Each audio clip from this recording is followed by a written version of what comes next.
Callum's story. I'm a student at the University of Birmingham and I'm studying French, Italian and Spanish. The first priority was the course, because there is no point having the world's best support system if you're studying a course that you don't want to study in a place that you don't want to be at. And then once I'd made that decision, then we looked at the support. I was at secondary school with a VI resource base attached to it.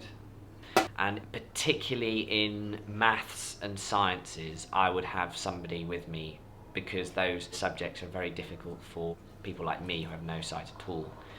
Outside of the classroom, the VI resource base would be preparing work in accessible format.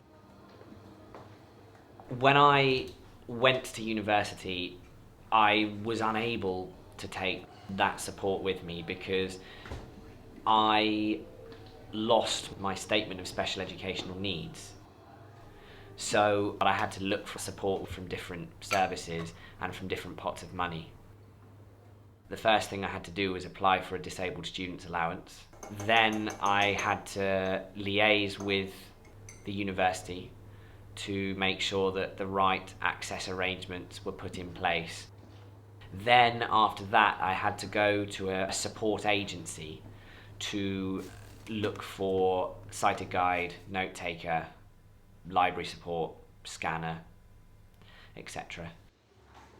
The university did put in an excellent support system for me. They organised a buddy to guide me around the campus during Freshers Week.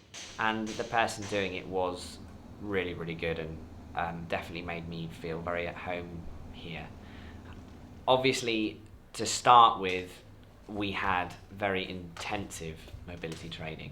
It's important because the university was a big, big campus and you need to be able to get around from A to B. There are always going to be challenges.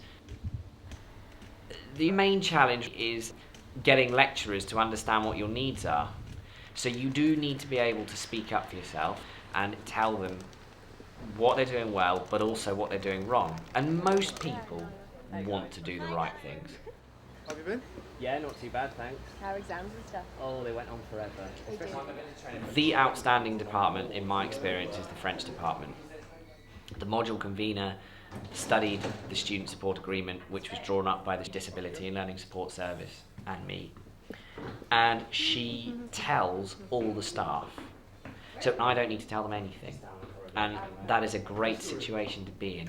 Sadly, I can't say the same for the other departments. Exams are a challenging period. I'm a brailleist, and a brailleist reads at half the speed of a print reader. And therefore, I need 100% extra time.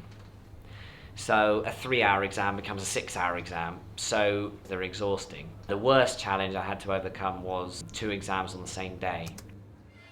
After one exam, the French exams officer came in and he said, "It's not good enough, is it?"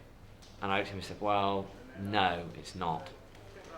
And he said, "I will be telling the exams office that this simply will not do. When you have back-to-back exams, you are simply not able to perform at your best." And he said, "It will never happen again." I've had an absolute blast here. I love it. I know that I've chosen the right place and the right course, and I've made some wonderful friends here. The more visually impaired people who go to university, the better the experience will be, because universities will have to change. They will have to become more aware of disability. But that will only happen if people listen to the advice that's being given by students.